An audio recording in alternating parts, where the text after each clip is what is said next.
A soldier escorting a casket gets stopped by airport security. What happened next left the entire terminal frozen in silence. People didn't notice him at first. He stepped off Flight 216 from Tucson into the heart of Hartsfield-Jackson like a shadow that didn't ask for attention. Black jacket crisp, white gloves clean, hat low, back straight. His name was Dorian Ellison, and he wasn't here for comfort. He wasn't here for vacation. He was here to escort a body, one of his own, a soldier who didn't make it back home on his own 2 feet. The casket moved gently beneath his hands as it came down the ramp, flag folded tight across the top. No scratches, no dirt, just the stars and stripes, like it was supposed to be. Dorian walked alongside it like the world around him didn't exist. That was the training. That was the oath. You protect the honor of the fallen like your life depends on it, even when no one's watching. Especially then. He had done this before, but it didn't get easier. Every nameplate different. Every mother on the other end holding a different kind of pain. This one? Staff Sergeant Lennox Rayford, 29 years old, 2 kids in Fresno, took a hit that wasn't meant for him. Dorian didn't know him personally, but he knew of him, the kind of man who let others eat first, covered for his team, took the night watch even when he didn't have to. And now, he was coming home. Dorian's steps were precise, not showy, not stiff, just steady. Like his boots were stitched to the floor, people started to look. Not a lot, but enough. A couple sitting by a window lowered their coffee cups. A boy with headphones halfway out of his ears blinked and leaned forward. The silence wasn't loud, but it was deep. A TSA agent by the corner leaned in to whisper to a colleague, eyes flicking toward the casket. "That's a tomb guard, right? One of the Arlington guys?" The other one just nodded, watching. But not everyone understood what they were seeing. As Dorian reached the bottom of the jet bridge, something shifted. Not in him, but around him. A junior security officer, clipboard in hand, maybe mid-20s, rushed over from the side hallway. "Excuse me, sir," she called out. Dorian didn't stop. She jogged to keep up. "Sir, I need to see your access credentials." He didn't blink. He didn't turn. His eyes never left the casket. "Ma'am, I'm currently in the process of escorting a fallen soldier to ground transport. I am not to be delayed." There was no attitude, no aggression, just fact. But she wasn't convinced. "I understand that, but this area is restricted. I wasn't informed of any ceremony or procession today. If you don't have clearance, I need to radio this in." Now people were really looking. Dorian stopped, not because he wanted to, because he had to. His grip tightened ever so slightly on the handle at the end of the casket's platform. You could almost hear the tension humming in the air between them. His voice was low but solid. "Ma'am, step aside, please." The officer hesitated. She glanced at the casket, then back at him. "I'm just following protocol. If I let you through without clearance and something happens..." Behind her, an older man in a Delta maintenance vest started approaching slowly, hands slightly up like he didn't want to startle anyone. He looked like he'd seen something like this before. "Hey, maybe let's just call a supervisor," he said gently, but she shook her head. "I am the supervisor on this concourse today," she said, more defensive now. People were standing still, no phones out, just watching. And through it all, Dorian didn't flinch. Not once.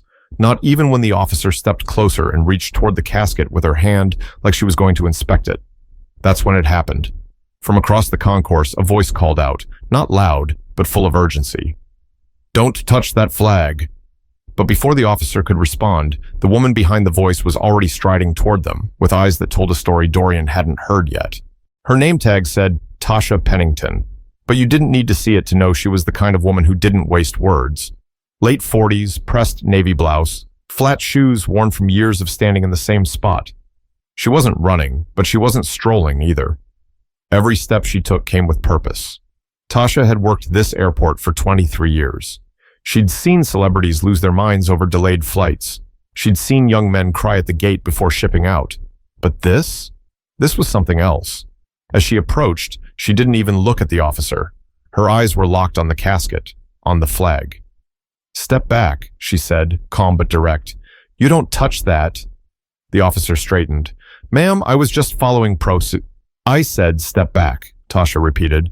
"You can write me up if you want, but that man is not to be stopped. And you sure as hell don't lay hands on that flag. Dorian hadn't moved, still standing, still holding the platform, but his eyes flicked toward her now, Shamko, just briefly. Enough to see the pin on her collar, a small gold cross tucked just beneath her badge. Tasha turned toward him, and for the first time since stepping off the plane, Dorian's face softened. My father did 3 tours in Nam, she said quietly. Used to tell me stories about the honor guard. Said they were the reason some of his friends came home with dignity. Dorian gave the slightest nod, nothing more. I saw your badge number when you came through the terminal, she added. Didn't say anything then, but when I saw her trying to stop you, Tasha paused and looked at the younger officer, who now seemed unsure of everything. I wasn't going to let that happen. The crowd had grown. Maybe 15, 20 people now. Nobody moving, nobody talking, just watching. A teenage boy near the back whispered, Is he a soldier? An older man beside him, maybe in his 60s, answered without looking away. Not just a soldier, that's a tomb guard. Arlington. The words carried weight. The air shifted. The junior officer swallowed hard. I didn't realize. I thought this was just cargo protocol. Tasha turned to her, firm but not unkind. That's not cargo. That's someone's son. Someone's dad, maybe. And that man is walking him home. For the first time, the officer seemed to really look at the casket. Her voice dropped to a whisper. I'm sorry. Dorian didn't speak. He didn't need to. Then quietly, he took one small step forward and continued his walk. And nobody got in his way. Tasha fell in beside him. Not because she had to, because it felt right. I'll walk with you till the transfer van, she said, just in case someone else forgets what that uniform means. They didn't talk much as they moved through the hallway. Every so often, someone on the side would stop walking, remove a hat, lower their head. Not everyone, but enough. A security guard near a vending machine stood and saluted. Dorian didn't acknowledge them. That wasn't his job. His eyes stayed forward, focused, locked. But he felt it. The respect, the silence, the weight. It didn't matter if they knew the soldier's name, or what unit he served in, or where the IED exploded. What mattered was that he mattered. Tasha stopped at the sliding glass doors that led to the loading area. The transfer vehicle was waiting, back doors open, lined with white padding and black straps. Dorian turned to her. You didn't have to do that. I know, she said, but it was the right thing.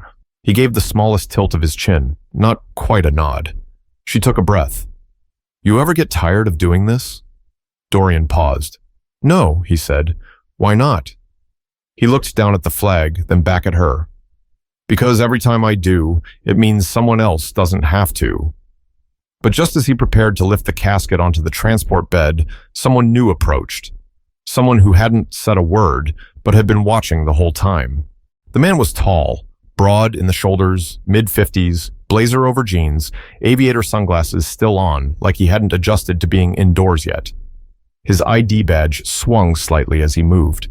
Federal Security Director was printed beneath his name, Bryce Hanford. He didn't come storming in. He came with the calm authority of someone used to making problems disappear.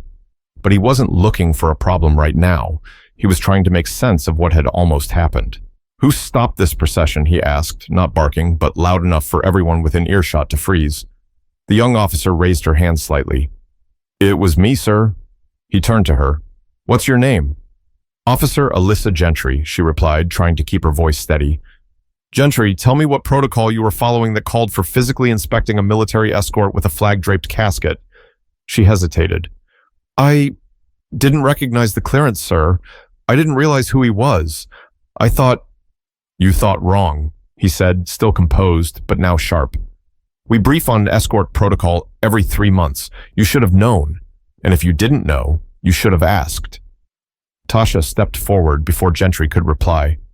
She didn't mean harm, she said. She just didn't know better. Hanford glanced at Tasha. He seemed to know her, probably crossed paths more than once in this airport. I get that, but that doesn't excuse disrespect, intentional or not. You don't touch the flag, period. You don't hold up the honor guard. You don't question a man who's doing something you'll never have to. Gentry nodded quietly. I understand, sir. Hanford turned to Dorian. I owe you an apology. On behalf of the airport and TSA, This shouldn't have happened. Dorian's voice was calm but direct. It's not about me. It's about who I'm walking with. Hanford gave a respectful nod. Understood. They stood in silence for a few seconds, the kind of silence that didn't feel empty. Tasha finally broke it. We good now? Hanford sighed, then glanced at the transfer van. We're good. Dorian turned back to the casket, slid his gloved hands underneath the rails, and with the same care he started with, gently lifted it onto the transport platform. No sudden moves, no sound, except for the click of the locking straps. A man waiting by the driver's side, a Vietnam-era vet judging by the patches on his windbreaker, snapped to attention and saluted. Nobody asked him to. He just did. A moment passed, and Tasha looked toward Dorian one last time. I've worked here more than 2 decades, she said. Seen a lot of people pass through, but I've never seen anyone carry themselves the way you do. Dorian didn't smile, but something softened in his posture. It's not for show, he said. It's for the fallen. She nodded, and that was it. He climbed into the passenger seat of the van, not taking his eyes off the casket even as the doors closed. No music, no fanfare, just the sound of the van pulling away through the back gate, disappearing into the humid afternoon. But the story didn't end there, because one man in that crowd had recorded what happened, not for clicks, not for likes, but because he wanted to remember what respect looked like. The video wasn't flashy. It didn't have music or filters, just a single shaky shot from a cell phone, recorded by Jerome Thacker, a truck driver from Shreveport who'd been sitting near gate C42 with a breakfast burrito in one hand when the scene started to unfold. He hadn't planned on filming anything. In fact, he hated that people always had their phones out. But something about the way Dorian walked, silent, strong, focused, made him press record. Jerome posted the 90-second clip to his Facebook that night with a simple caption. Tomb guard stopped by airport security while escorting fallen soldier. Man didn't even blink. Carried that casket like he was walking on sacred ground. He went to bed with maybe 7 likes. By morning, it had over 2 million views. People in the comments weren't just reacting. They were telling stories. Stories about fathers who never came home. About brothers who did, but never came back the same. About cousins who stood in the rain for hours just to salute someone they'd barely known. One comment near the top read, "My brother served in the 3rd Infantry. He said the tomb guards are the reason people still believe in honor." Another, "That woman in the Navy shirt? That's Tasha. She's been at the Delta desk in Atlanta forever. She helped me find my mother's bag when it got lost. Of course she stepped in." And one more, "That guard didn't flinch. Not once, God bless him." Tasha hadn't seen the video yet. She was too busy working another double shift and helping reroute flights after a sudden thunderstorm delayed the morning boardings, but someone showed it to her in the break room that afternoon. She watched it without blinking. She watched herself walk into frame and say, "Don't touch that flag." She watched Dorian stand tall without ever looking around for help, and then she heard a voice in the background, barely audible over the low crowd chatter. It was a woman's voice. "Do you even know who he is?" No one could tell exactly who said it, but it echoed through the video like a stone tossed in still water. Later that evening, Dorian sat on the edge of a motel bed in Macon, Georgia. Clean room, 2 twin beds, remote on the dresser. He'd dropped the casket off at the local funeral home a few hours earlier. Tomorrow, he'd attend the memorial service, standing in the back like he always did. He didn't check his phone until after his boots were off. 1 missed call from Captain Riley. 3 texts from guys on base. And then a link. He clicked it. There he was, on screen. That walk, that moment, that voice, Tasha's. He watched it in silence. Then he watched it again. He didn't care about going viral. He didn't want attention. That wasn't why he wore the gloves or the hat or walked with measured steps. He did it because Staff Sergeant Rayford had done his part. And now it was Dorian's turn to carry him home. Still, something about that clip stuck with him, not because people noticed him, but because they noticed the act, the respect, the fact that there are things you don't question, things you don't interrupt. He turned off his phone and stared at the blank wall across from him. This was never supposed to be about going viral, but maybe, just maybe, it was good that people saw it. But the video hadn't just reached the people at home. It had made its way to someone else, someone who had been quietly grieving hundreds of miles away. In a modest, sun-worn house outside Fresno, Janelle Rayford sat on the edge of her living room couch with her hands in her lap and her phone resting screen up beside her. It had buzzed 7 times in the last half hour. Family, friends, old neighbors, they were all sending her the same link. At first, she didn't want to open it. She'd spent the last week swimming through grief, funeral arrangements, military paperwork, the impossible job of explaining to 2 little boys that their father wouldn't be coming home. But curiosity got the better of her. When she finally pressed play, her eyes locked onto the screen. The camera shook, but she could still make him out. The man in uniform, the way he walked beside the casket, the tension, the pause, the woman stepping in to stop it all. She saw the argument, then the silence, then the walk. She cried, but not like she had in the days before. This wasn't the raw, messy kind of crying that broke out when the knock came at the door or when she first saw Lennox's uniform folded in a box. No, this was quieter, slower. She watched Dorian like she'd known him for years. She didn't know his name yet, but the way he moved, the way he protected her husband's memory, even without knowing his story, it hit different. Her oldest son, Braylon, came into the room mid-video, dragging his backpack behind him. "Mom, what's that?" She wiped her eyes quickly. "It's a video. Someone filmed the man bringing Daddy home." Braylon walked over and stood beside her, his brows pulled together the way his father's used to. "Is that him?" "No," she said, pointing to the man in uniform. "That's someone else. That's the guard." Braylon squinted. "He looks serious." "He's supposed to," she said. "That's part of his job." "Is he sad?" "I think so," she said softly, "but he's not allowed to show it." Braylon leaned on her shoulder, and together they watched the rest of the clip. Janelle whispered, almost to herself, "He made sure your daddy came home the right way." Braylon didn't say anything, but when the video ended, he looked up at her. "Can I meet him someday?" She didn't answer right away. Back at the airport, Tasha sat on the bench outside the staff entrance with a half-eaten granola bar in one hand and her phone in the other. She was watching the video again, but her mind wasn't on the screen. It was somewhere else, 25 years back, maybe more. She remembered her dad, Royce Pennington, standing in the living room in his old Army tee, pointing at the TV during a Memorial Day ceremony. "You see those boys in the white gloves?" he asked her.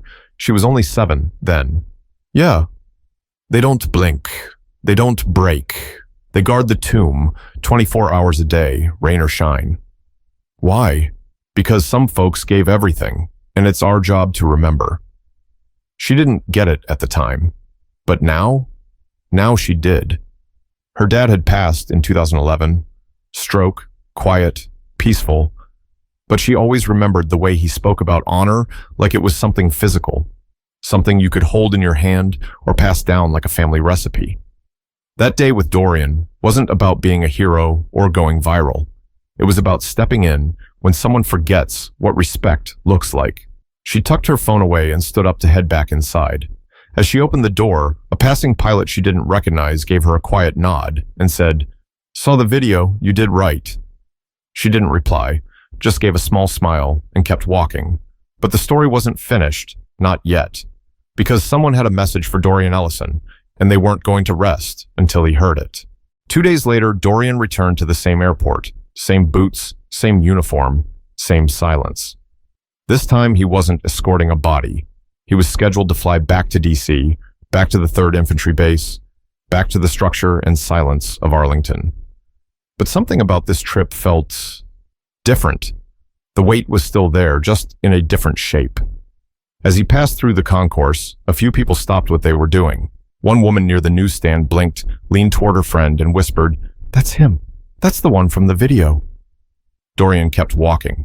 He wasn't interested in attention. He wasn't trying to become a symbol. He just wanted to get back to the post, back to the tomb, back to where silence means something sacred. But when he reached gate D17, something unexpected happened. A Delta employee walked briskly toward him. She looked flustered, but in a hopeful way, like she was holding back emotion just behind her professionalism. "Are you Dorian Ellison?" He hesitated, then nodded once. "Yes, ma'am." She pulled out a folded piece of paper. "Someone left this for you, said you'd be coming through." He took it with a gloved hand, unfolded it slowly. It was a handwritten note. Simple, no flourish. "I don't know your story, but you helped carry mine.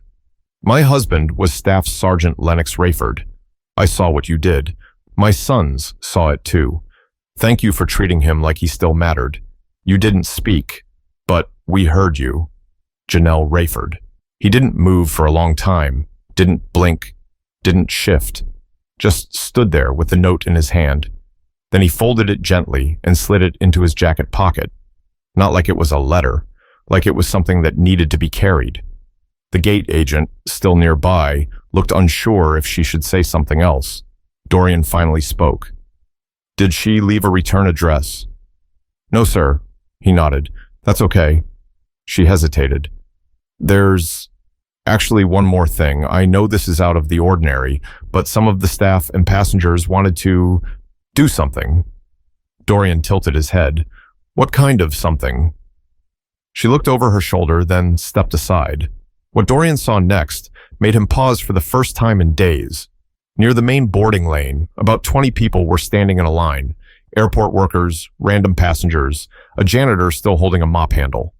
No signs, no speeches. Just standing shoulder to shoulder, hats off, hands over hearts.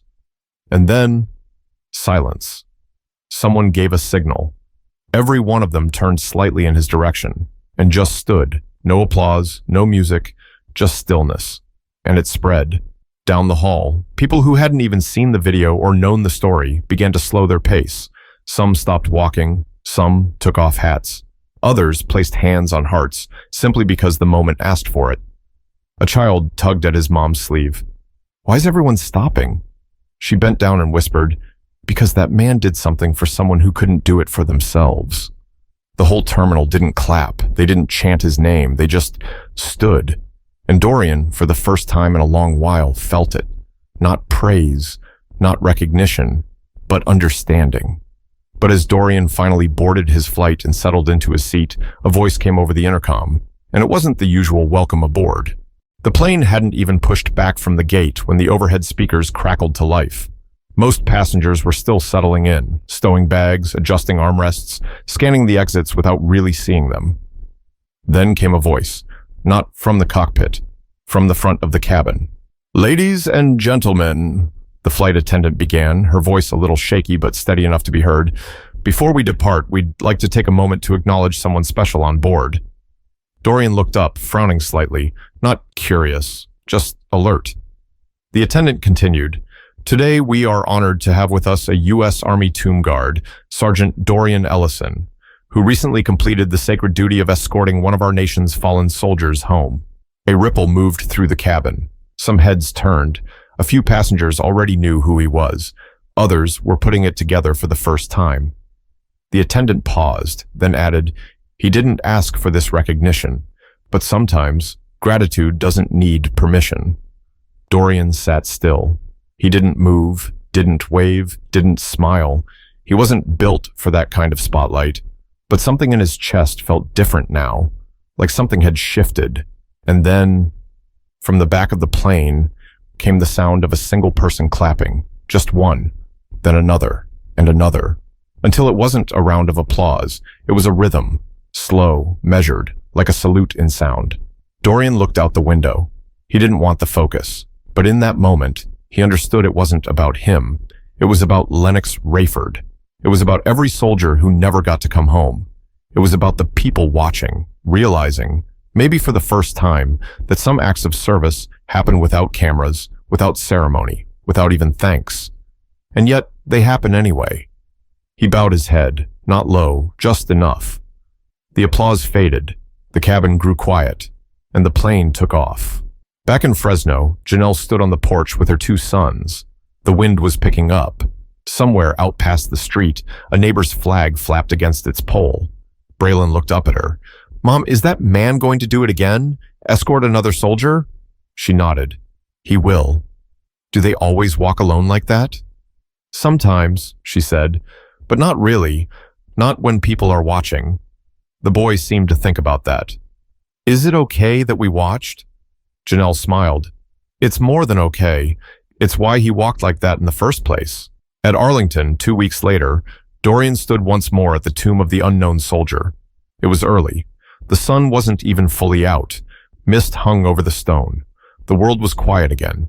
His shift began at the top of the hour, and with no audience, no video, no applause, he took 21 steps, paused, turned, took 21 more.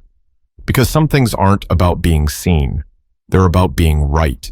They're about honor. They're about remembering. This wasn't about one airport, or one soldier, or one moment. This was about knowing when to step in. It was about seeing the value of a person before you understand their role.